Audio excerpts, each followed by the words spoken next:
इस वीडियो में हम डिस्कस करेंगे यूपीपीएससी आरओ सामान्य हिंदी का प्रैक्टिस सेट नंबर 4।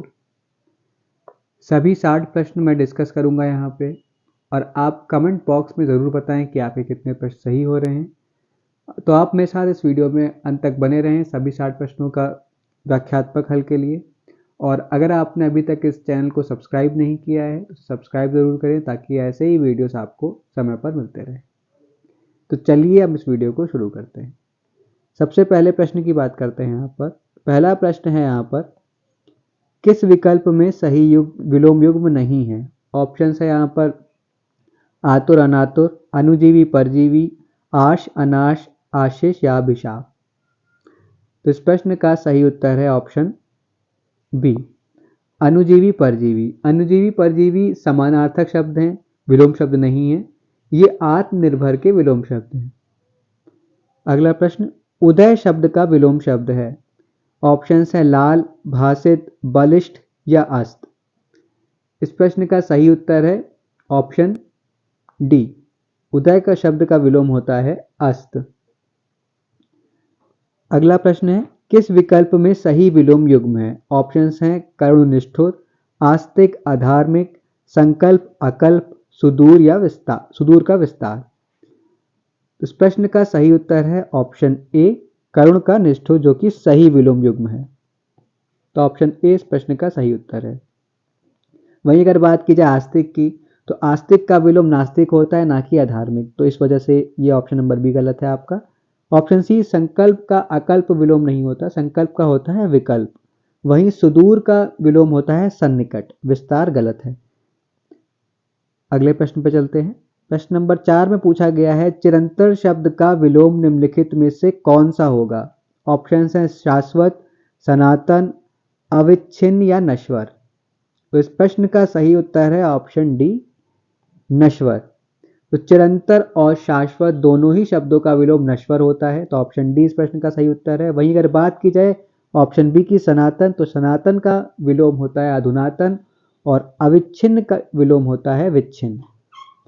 अगला प्रश्न, ध्वंस का विलोम है। ऑप्शन है विध्वंस, निर्माण, विनाश या सृजन। तो इस प्रश्न का सही उत्तर है ऑप्शन बी, निर्माण। ध्वंस का विलोम है निर्माण। अगला प्रश्न है, पुरस्कार का विलोम शब्द है। ऑप्शन है आशीर्वाद, दंड, कृपा या साधुवाद।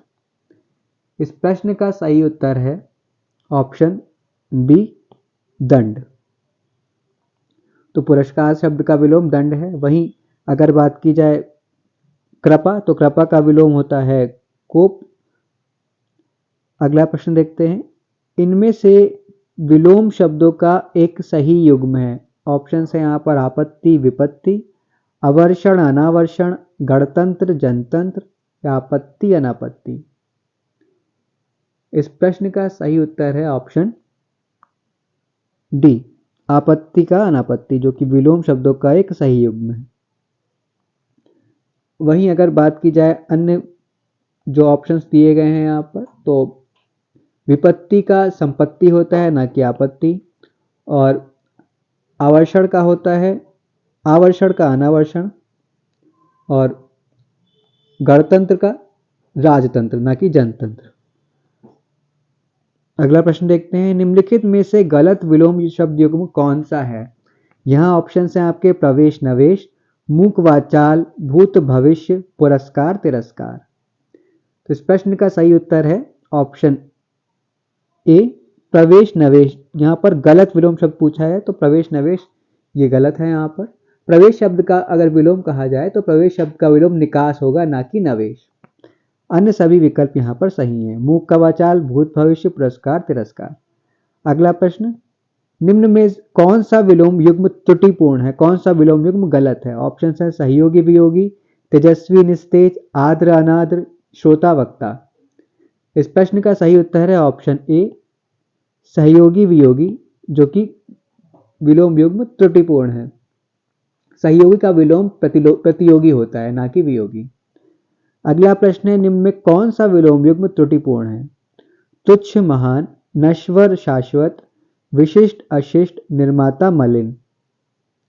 इस प्रश्न का सही उत्तर है ऑप्शन सी विशिष्ट अशिष्ट जो कि त्रुटिपूर्ण है। विशिष्ट का विलोम सामान्य होता है, अशिष्ट यहाँ पर गलत है। अगला प्रश्न है निम्नलिखित विकल्पों में से चंचरीक शब्द का पर्यायवाची चुनिए। ऑप्शन है हवा, भ्रमर, मित्र या पुत्र। तो इस प्रश्न का सही उत्तर है ऑप्शन बी भ्रमर। चंचरीक का पर्यायवाची भ्रमर होता है। वहीं इसके अन्य पर्यायवाची शब्दों की बात की जाए तो भ्रमर के अन्य पर्यायवाची हैं मिलिंद, द्विरेफ, अली, षटपथ, मधुकर इत्यादि। वहीं यहाँ पर जो अन्य ऑप्शंस दिए गए हैं उनके भी विलोम पर्यायवाची देख लेते हैं।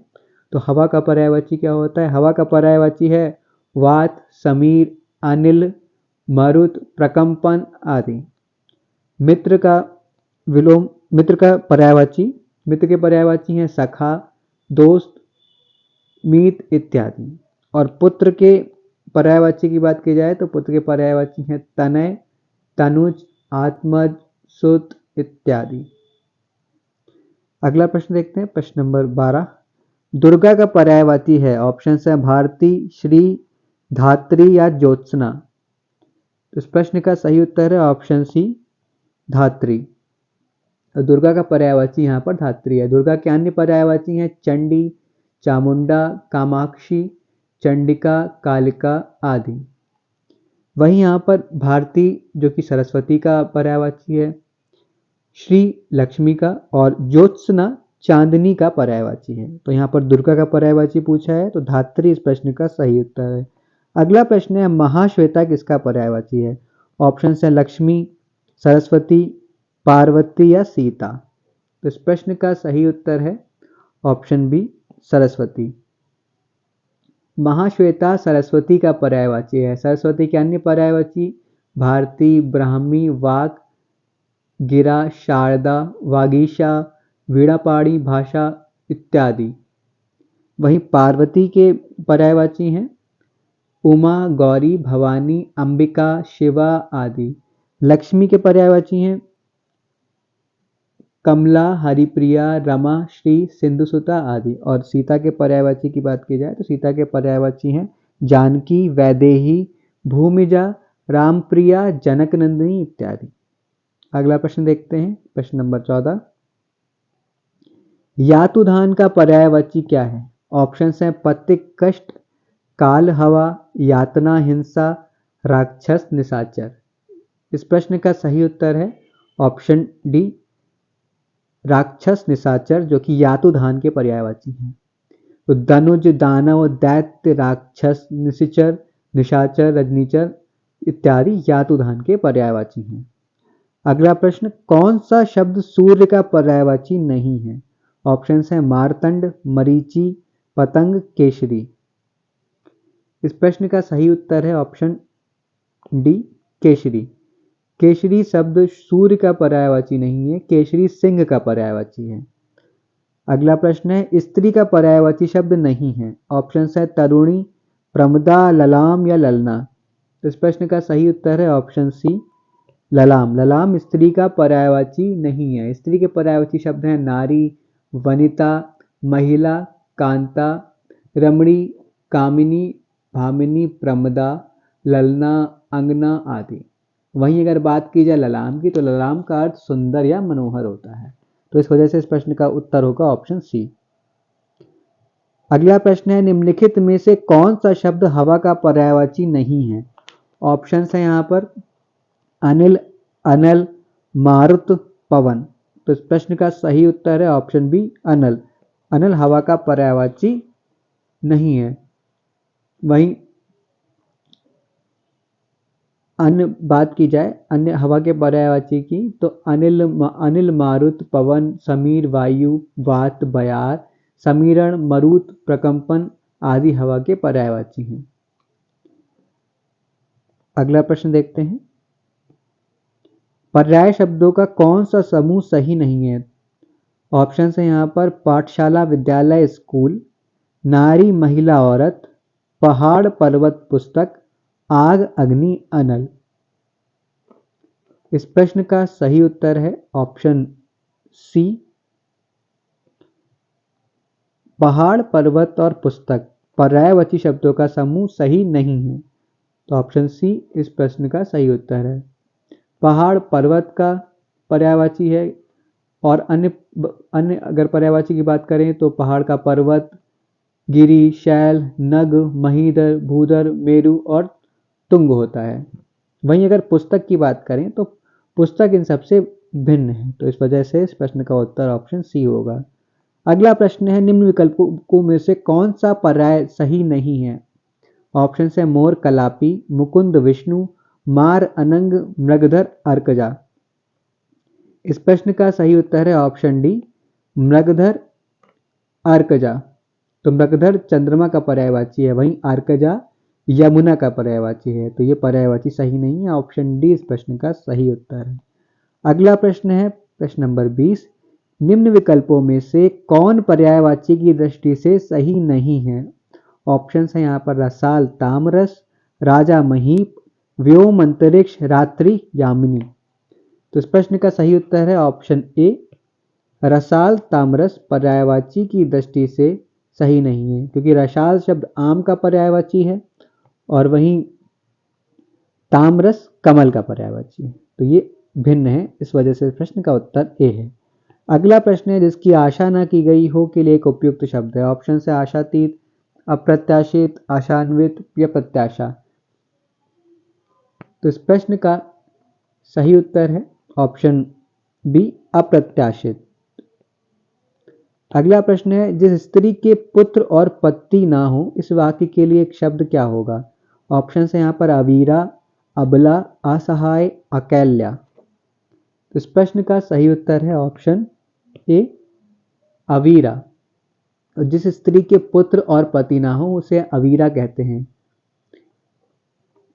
अगला प्रश्न, जो प्रमाण से सिद्ध ना हो सके के लिए एक शब्द है। ऑप्शन हैं अप्रमाणित, अप्रमेय, अपरिमित या अनप्रमाणित। इस प्रश्न का सही उत्तर है ऑप्शन बी, अप्रमेय। तो जो प्रमाण से सिद्ध ना हो सके के लिए एक शब्द अप्रमेय होता है, और वहीं अपरिमित ऑप्शन सी की बात की जाए तो जिसे माप कर घेरा ना जा सके वो अपरिमित कहलाता है। अगला प्रश्न देखते हैं प्रश्न नंबर 24, जो छाती के बल गमन करता है वाक्यांश के लिए एक शब्द क्या होगा? ऑप्शन है भूचर, उरग, उदरचर या अचल। तो इस प्रश्न का सही उत्तर है ऑप्शन बी, उरग। तो जो छाती के बल गमन करता है उसे उरग कहते हैं। वहीं उदरचर किसे कहते हैं? जो पेट के बल चलता है, चलने वाले को उदरचर कहा जाता है।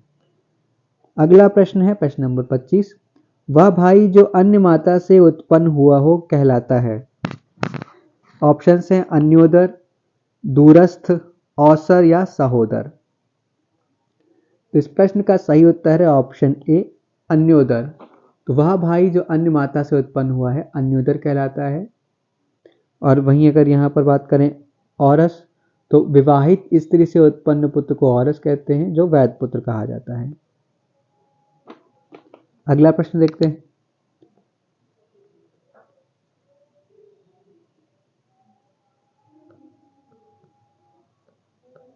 दिए गए वाक्यांश के लिए एक शब्द दीजिए। पहाड़ का निचला भाग, ऑप्शन से अधित्यका, औरस, पहाड़ी या उपत्यका। तो इस प्रश्न का सही उत्तर है ऑप्शन डी, उपत्यका। पहाड़ का निचला भाग उपत्यका होता है। नेक्स्ट क्वेश्चन है यहाँ पर, जल में रहने वाला प्राणी के लिए एक शब्द है। ऑप्शन है जलज, जलनिधि, जलचर या जलधर। तो इस प्रश्न का सही उत्तर है ऑप्शन नंबर सी, जलचर। तो जल में रहने वाले प्राणी के लिए शब्द जलचर है, वहीं जल में जन्म लेने वाला जलज कहलाता है। अगला प्रश्न प्रश्न नंबर 28, खाने की इच्छा के लिए एक शब्द बताइए। ऑप्शन है लिप्सा, बुभुक्षा, जिगीषा या बुभुक्षा। तो इस प्रश्न का सही उत्तर है ऑप्शन डी, बुभुक्षा। तो खाने की इच्छा के लिए एक शब्द बुभुक्षा होता है। माफी चाहूंगा, यहाँ पर ऑप्शन डी बुभुक्षा ये सही लिखा है, तो ऑप्शन बी इस प्रश्न का सही उत्तर है, ना कि ऑप्शन डी। तो वहीं अगर लिप्सा की बात की जाए तो लिप्सा लाभ की इच्छा और जिगीषा जो जीतने की इच्छा होती है। ऑप्शन डी में यहाँ पर वर्तन संबंधी अशुद्धि है, तो इस वजह से ऑप्शन बी इस प्रश्न का सही उत्तर है। अगला प्रश्न है मोक्ष की कामना करने वाला वाक्यांश के लिए एक शब्द है। ऑप्शन है मोक्षकामी, मुमुक्षु, मुमुक्षु या मुमुक्षी। तो इस प्रश्न का सही उत्तर है ऑप्शन सी मुमुक्षु। तो मोक्ष की कामना करने वाला मुमुक्षु कहलाता है। अगला प्रश्न है जो बहुत मंद गति से कार्य करता हो उसके लिए एक शब्द है। ऑप्शन है मंथर, दीर्घसूत्री, सत्वर या मंदक्रांता। इस प्रश्न का सही उत्तर है ऑप्शन ए मंथर। तो जो बहुत मंद गति से कार्य करता हो उसे मंथर कहते हैं। अगला प्रश्न है कान्हा शब्द है। ऑप्शन है तत्सम शब्द, तद्भव शब्द, अर्ध तत्सम या अर्ध तद्भव। तो इस प्रश्न का सही उत्तर है ऑप्शन सी अर्ध तत्सम। तो कान्हा शब्द किशन शब्द का अर्ध तत्सम है, इसका पूर्ण तत्सम कृष्ण होता है। अगला प्रश्न निम्नलिखित शब्दों में से कौन सा तत्सम शब्द नहीं है। ऑप्शन है कुसुम, भूषिका, वंश या नेह। इस प्रश्न का सही उत्तर है ऑप्शन डी नेह। नेह जो कि तद्भव शब्द है और इसका तत्सम स्नेह होता है, तो इस वजह से इस प्रश्न का उत्तर होगा ऑप्शन डी जो कि तत्सम शब्द नहीं है। अगला प्रश्न है निम्नलिखित में से कौन सा तद्भव शब्द है। ऑप्शन है पंख, पृष्ठ, लज्जा या शिला। इस प्रश्न का सही उत्तर है ऑप्शन ए पंख। पंख तद्भव शब्द है और इसका तत्सम पक्ष होता है। पृष्ठ तत्सम शब्द है और इसके तत्सम की बात करें तो इसका तत्सम पीठ होता है। लज्जा तत्सम और इसका तद्भव लाज होता है। अगला प्रश्न निम्नलिखित में से राखी का तत्सम है। ऑप्शन है यहाँ पर रक्षा, रक्षिका, रक्षा सूत्र या उपर्युक्त सभी। तो इस प्रश्न का सही उत्तर है ऑप्शन डी उपर्युक्त सभी। तो रक्षा, रक्षिका तथा रक्षा सूत्र राखी के तत्सम शब्द हैं, इसलिए तीनों ही शब्द तत्सम है, इसलिए इस प्रश्न का सही उत्तर है ऑप्शन डी। अगला प्रश्न है निम्नलिखित शब्दों में से तद्भव शब्द कौन सा है। दक्षिण, खटवा, खरजूर या घड़ा। तो इस प्रश्न का सही उत्तर है ऑप्शन डी घड़ा। घड़ा जो कि एक तद्भव शब्द है, इसका तत्सम घट है। वहीं दक्षिण, खटवा और खरजूर तत्सम शब्द हैं। दक्षिण का तद्भव दाहिना, खटवा का तद्भव खाट और खरजूर का तत्सम खजूर। अगला प्रश्न देखते हैं, प्रश्न नंबर 36। निम्नलिखित में कौन सा शब्द तद्भव नहीं है। काज, आखर, कान या वायु। इस प्रश्न का सही उत्तर है ऑप्शन डी वायु। वायु तद्भव नहीं है, वायु एक तत्सम शब्द है। आखर तद्भव है, आखर शब्द का तत्सम अर्ध तत्सम अक्षर होता है। वहीं कान, कान शब्द का तत्सम रूप होता है कर्ण और काज का तत्सम रूप होता है कार्य। तो यहाँ पर पूछा गया है कौन शब्द तद्भव नहीं है, तो वायु यहाँ पर तत्सम है। ऑप्शन डी इस प्रश्न का सही उत्तर है। अगला प्रश्न है निम्नलिखित में तत्सम तद्भव का शुद्ध युग्म कौन सा है। ऑप्शन है नक्षत्र, नखत, पकवान, पकवान, गृध, गीध, अवश्याय, ओस। इस प्रश्न का सही उत्तर है ऑप्शन डी अवश्याय ओस। अवश्याय ओस तत्सम तद्भव युग्म है। वहीं अन्य शब्दों के तत्सम तद्भव युग्म की अगर बात करें तो पहला है यहाँ पर नक्षत्र। नक्षत्र का नखत यहाँ पर वर्तनी संबंधी अशुद्धि है। वहीं पकवान का पकवान, यहाँ भी वर्तनी संबंधी अशुद्धि है। और गृध्र का गीध, तो यहाँ पर तत्सम तद्भव का शुद्ध युग्म ऑप्शन डी में है। ऑप्शन डी इस प्रश्न का सही उत्तर है। अगला प्रश्न है तत्सम से तद्भव रूप में बने सही शब्द युग्मों को चिन्हित कीजिए। ऑप्शन है वत्स बछड़ा, वत्स बालक, शबद सबद, गोधूल गेहूं। तो इस प्रश्न का सही उत्तर है ऑप्शन ए वत्स बछड़ा, जो कि सही शब्द युग्म है तत्सम से तद्भव का। अन्य विकल्पों की बात करें तो वत्स का बच्चा, और शब्द का सबद, शब्द में यहाँ पर वर्तनी संबंधी अशुद्धि है।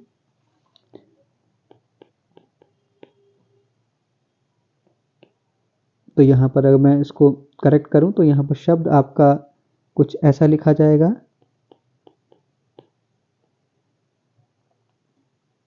और ऑप्शन डी में गोधूल नहीं होगा, यहाँ पर गोधूम होगा। तो गोधूम का गेहूं यहाँ पर सही होगा, ऑप्शन डी यहाँ पर। तो यहाँ पर पूछा गया है सही शब्द युग्म कौन सा है, तो सही शब्द युग्म ऑप्शन ए में है, वत्स का बछड़ा। ऑप्शन ए इस प्रश्न का सही उत्तर है। अगला प्रश्न देखते हैं यहाँ पर, निम्नलिखित में से किस युग्म के सभी शब्द तत्सम है। ऑप्शन है सूतिग्रह, प्रसूतिग्रह, खंडहर, खंडग्रह, पड़िवा का परवा, ऑप्शन डी अमी अमी। तो इस प्रश्न का सही आंसर है ऑप्शन ए, सूतिग्रह तथा प्रसूतिग्रह दोनों ही तत्सम शब्द हैं। इनका तद्भव सॉरी है। खंडहर आपका तद्भव शब्द है, जिसका तत्सम होता है खंडग्रह, जो कि सही है। अन्य सभी यहाँ पर ऑप्शन सही है। अगला प्रश्न की बात की जाए, केवल ऑप्शन ए में यहाँ पर सभी शब्द तत्सम है, ऑप्शन ए इस प्रश्न का सही उत्तर है। अगला प्रश्न की बात की जाए, निम्नलिखित में से कौन सा शब्द अशुद्ध है। ऑप्शंस यहाँ पर दिए गए हैं, उज्ज्वल, उच्छ्वास, विशेषतया, अधीन। तो यहाँ पर इसका शुद्ध रूप उच्छ्वास, उच्छ्वास यहाँ पर ऑप्शन बी इस प्रश्न का सही उत्तर होगा, जो कि अशुद्ध है। तो इसका शुद्ध रूप मैं आपको यहाँ पर लिख के दिखाता हूँ। इसका शुद्ध रूप होगा उच्छ्वास। इसको कुछ ऐसे लिखते हैं,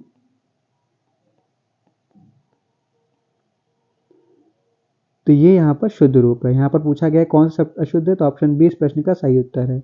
अगला प्रश्न देखते हैं, निम्नलिखित में से कौन सा शब्द अशुद्ध है। ऑप्शन है कनिष्ठ, घनिष्ठ, इकट्ठा या विशिष्ट। तो इस प्रश्न का सही उत्तर है विशिष्ट, जो कि अशुद्ध है। विशिष्ट का शुद्ध रूप होता है विशिष्ट, तो विशिष्ट को हम ऐसे लिखते हैं, विशिष्ट गलत है, विशिष्ट यहाँ पर सही रूप होगा। अगला प्रश्न देखते हैं, इनमें से शुद्ध वर्तनी का शब्द है। ऑप्शन है यहाँ पर कृशांगिनी, कृशांगी, कृशांगी या कृसांगी। तो इस प्रश्न का सही उत्तर है ऑप्शन सी, कृशांगी शुद्ध वर्तनी है। ऑप्शन सी इस प्रश्न का सही उत्तर है। अगला प्रश्न है अशुद्ध वर्तनी वाला शब्द है। ऑप्शन से प्रज्वलित, समुज्ज्वल, उज्ज्वल या समुज्ज्वल। तो इस प्रश्न का मैं आपको अशुद्ध वर्तनी बताना है, तो समुज्ज्वल ऑप्शन डी अशुद्ध वर्तनी है। इसकी शुद्ध वर्तनी है, जैसे कि आप उज्ज्वल लिखते हैं, मैं आपको यहाँ पर दिखाता हूँ। समुज्ज्वल यहाँ पर ऐसे लिखा जाता है, जो कि ऑप्शन बी में सही लिखा है। तो ऑप्शन डी यहाँ पर अशुद्ध है, तो इस वजह से इस प्रश्न का उत्तर होगा ऑप्शन डी। अगला प्रश्न है, निम्नलिखित में से शुद्ध वाक्य का चयन कीजिए। ऑप्शन है श्यामा ने माला गूंद ली, यहाँ अशोभनीय वातावरण घिरा है, खबर सुनकर मैं विस्मित हो गया, मैं आप सबका धन्यवाद करता हूँ। तो इस प्रश्न का सही उत्तर है, यहाँ पर अगर शुद्ध वाक्य का चयन करना है तो खबर सुनकर मैं विस्मित हो गया। ऑप्शन सी इस प्रश्न का सही उत्तर है। शेष वाक्यों सभी अशुद्ध हैं, उनकी शुद्ध रूप इस प्रकार है। पहला, श्यामा ने माला गूंद ली, गलत है। श्यामा ने माला गूंथ ली, ये सही होगा। नेक्स्ट ऑप्शन बी, यहाँ अशोभनीय वातावरण घिरा है, जो गलत है। यहाँ अशोभनीय वातावरण है। ऑप्शन डी में मैं आप सबका धन्यवाद करता हूँ, बल्कि इसका शुद्ध रूप होगा मैं आप सबको धन्यवाद देता हूँ, ना कि करता हूँ। अगला प्रश्न, निम्नलिखित वाक्यों में से कौन सा वाक्य अशुद्ध है। ऑप्शन है शास्त्री जी की मृत्यु से हमें बड़ा खेद हुआ, मुझसे यह काम संभव नहीं। ऑप्शन सी, प्रायः ऐसे अवसर आते हैं जिसमें लोगों को अपना मत बदलना पड़ता है। ऑप्शन डी, किसी आदमी को कानपुर भेज दो। तो यहाँ पर बताना है कौन सा वाक्य अशुद्ध है। तो ऑप्शन ए, शास्त्री जी की मृत्यु से हमें बड़ा खेद हुआ है, ये वाक्य अशुद्ध है। तो ऑप्शन ए इस प्रश्न का सही उत्तर है। इसका शुद्ध वाक्य है, शास्त्री जी की मृत्यु से हमें बहुत दुख हुआ है। अगला प्रश्न, निम्नलिखित में से शुद्ध वाक्य कौन सा है? ऑप्शन है, गौतम ऋषि की पत्नी का नाम अहिल्या था, राजीव निरपराधी है, अंगद रावण संवाद पर प्रकाश डालिए, अग्नि प्रज्वलित हो रही है। यहाँ पर आपको शुद्ध वाक्य बताना है चारों ऑप्शंस में। तो यहाँ पर ऑप्शन डी शुद्ध वाक्य है, अग्नि प्रज्वलित हो रही है, ये वाक्य शुद्ध है। अब अन्य सभी ऑप्शंस में देखते हैं क्या शुद्धि है। तो पहला ऑप्शन ए में, गौतम ऋषि की पत्नी का नाम अहिल्या, जो कि यहाँ पर वर्तनी संबंधी अशुद्धि है, अहिल्या यहाँ पर गलत लिखा गया है। राजीव यहाँ पर निरपराध है, निरपराधी अशुद्ध है यहाँ पर। और ऑप्शन सी में संवाद अशुद्ध है, यहाँ पर वर्तनी संबंधी अशुद्धि है ऑप्शन सी में भी। तो ऑप्शन डी यहाँ पर शुद्ध वाक्य है। ऑप्शन डी इस प्रश्न का सही उत्तर है। अगला प्रश्न, निम्नांकित में शुद्ध वाक्य छांटिए। ऑप्शन से, रेखा ने भोजन कर ली है, रेखा भोजन कर ली है, रेखा भोजन किया या रेखा ने भोजन किया है। तो यहाँ पर ऑप्शन डी रेखा ने भोजन किया है इस प्रश्न का सही उत्तर होगा। यहाँ पर ये शुद्ध वाक्य है। अगला प्रश्न है, निम्नलिखित में से शुद्ध वाक्य को चुनिए। ऑप्शन है, बंदूक एक उपयोगी शस्त्र है, श्री कृष्ण के अनेकों नाम है, हमारी सौभाग्यवती कन्या का विवाह होने जा रहा है, या किसी भी आदमी को भेज दो। तो इस प्रश्न का सही उत्तर है ऑप्शन ए, बंदूक एक उपयोगी शस्त्र है। तो ऑप्शन ए में शस्त्र का प्रयोग उचित है। फेंक कर चलाए जाने वाले हथियार को अस्त्र कहते हैं, और इसमें तीर बम आदि हैं। वही हाथ में लेकर लड़े जाने वाले हथियार को शस्त्र कहते हैं, इसमें तलवार भाला बंदूक आदि आते हैं। इस वजह से ऑप्शन ए सही है। अगला प्रश्न देखते हैं,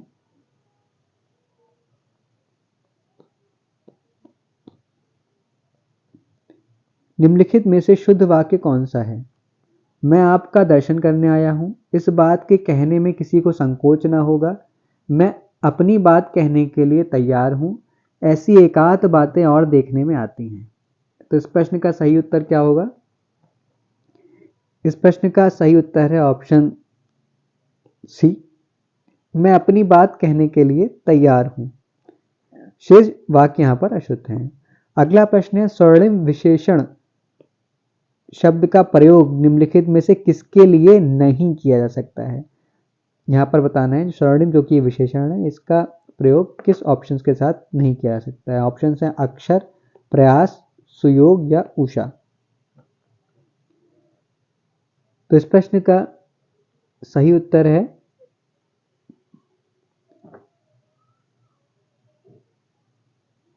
ऑप्शन बी, प्रयास के साथ स्वर्णिम का प्रयोग नहीं किया जा सकता है। वहीं स्वर्णिम विशेषण का प्रयोग सुयोग, उषा और अक्षर के साथ किया जा सकता है। ऑप्शन बी इस प्रश्न का सही उत्तर है।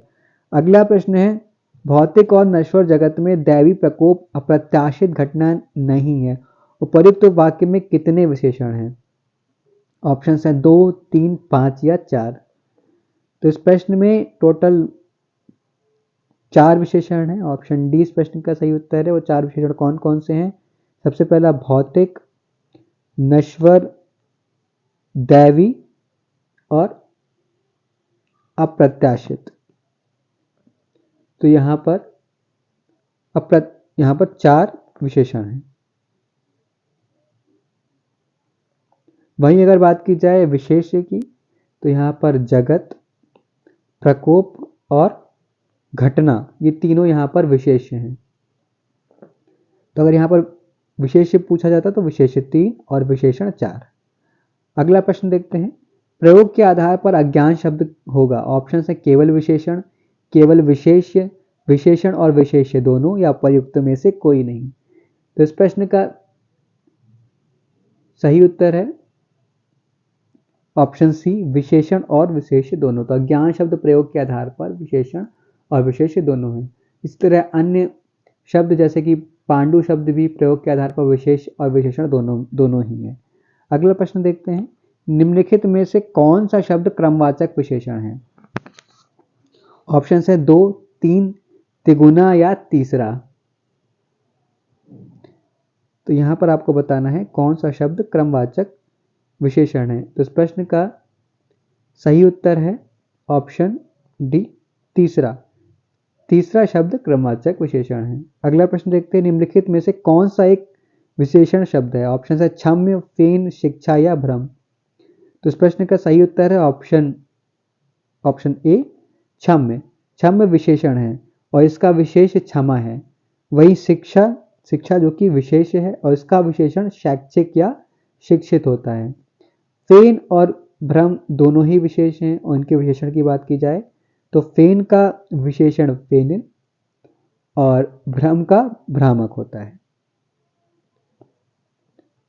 अगला प्रश्न देखते हैं, निम्नलिखित मिश्र वाक्यों में कौन सा विशेषण उपवाक्य है। ऑप्शन है मैं कहता हूं कि तुम भोपाल जाओ।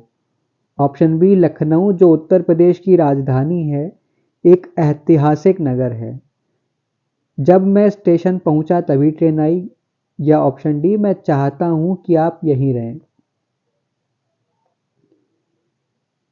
तो इस प्रश्न का सही उत्तर है ऑप्शन बी, लखनऊ जो उत्तर प्रदेश की राजधानी है एक ऐतिहासिक नगर है।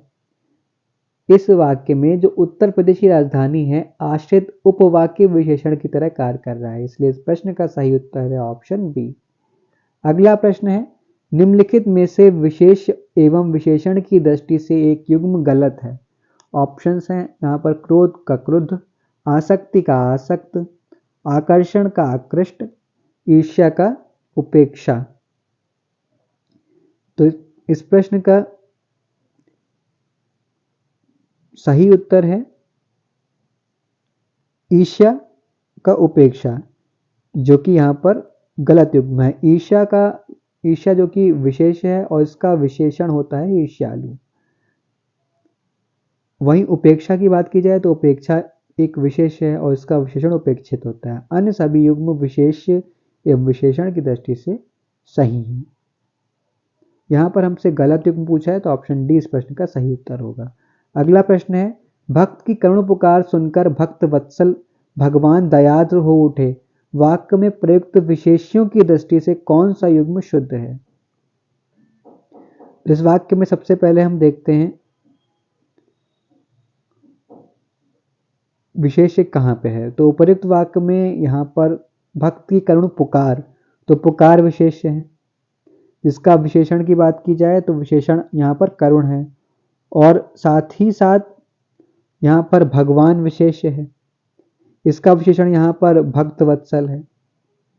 तो इस प्रकार पुकार और भगवान यहाँ पर विशेष युग्म है। तो इस प्रश्न का सही उत्तर हुआ ऑप्शन डी। अगला प्रश्न है, सालों बाद उसका प्रवासी पति लौटा है। इस वाक्य में कौन सा शब्द विशेषण है। ऑप्शन है लौटा, पति, प्रवासी या सालों। तो इस प्रश्न का सही उत्तर है इस प्रश्न में आपको बताना है कौन सा विशेषण है। तो इस प्रश्न में सही उत्तर है ऑप्शन बी, माफ कीजिएगा ऑप्शन सी प्रवासी। तो प्रश्नगत वाक्य में प्रवासी शब्द विशेषण है तो ऑप्शन सी इस प्रश्न का सही उत्तर है।